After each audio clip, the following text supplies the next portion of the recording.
This is Liz Davis, and in March of 2010, I interviewed Steve Hargadon about the early days of the Classroom 2.0 network. He spoke with me for about an hour, and I've whittled that down to about 2.5 minutes, so what follows are just the highlights of our conversation. I hope you enjoyed them. Thanks. I bet at the beginning it was the conversations. Maybe a combination of the conversations and the other members who were already there. Part of it was the network being public and open, so you could see without being required to join.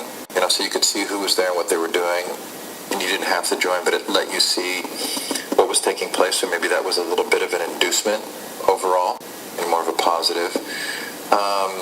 The conversations were really interesting, and the threaded forum discussion allowed for conversations to take place that weren't really fully taking place on blogs. So it was sort of this better version of listservs, and I think that was really the magic for Ning. If Ning hadn't had forum discussions, it wouldn't have been anywhere near what it is. Because then all of a sudden there were these really interesting discussions that were taking place with lots of people where everybody could participate, and my guess is that was pretty attractive. You didn't have to start a blog, but you could actually come in and be a part of the conversation. I think the network really benefited from not having any kind of commercial association. Like Wikipedia was a place you could kind of trust. There wasn't an overt agenda, right? It was an experiment in communicating and connecting. But I spent a lot of time kind of tweaking Classroom 2.0, just phrases and changing it from friends to colleagues. And my guess is that you kind of accumulate enough of those changes, and it does make a difference. I had actually been a tour guide for 5 years, and so I had some sense of group dynamics. I had to figure out how to kind of manage expectations and help people act thoughtfully to each other.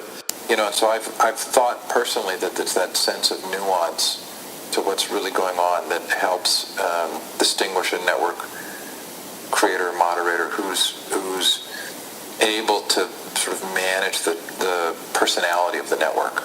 After you've worked a certain amount of time with a community, and there is a sort of an established tenor or voice or sense of character to a network, that I didn't have to be as overseeing. That if you go into Classroom 2.0, it tends to be a pretty friendly discussion. And I think that was just because that became the character of the place, and people knew it, so they supported it. And it was really, really hard for me to transition from being what I thought was sort of the heart of the network to just kind of being the guy who keeps it going. And now with 40,000 people, I'm just shepherding a network now, not a community. This is a network. But to me, the power in the backstory there is this power in the tools to communicate outside of traditional power structures. And I'm really fascinated by that. These kind of networks are creating a very fertile ground for a grassroots revolution in education. The value of Classroom 2.0 has shifted to being an example site or a launching place. It needs to be a tool set that early adopters can come in and play with. It can give them something back.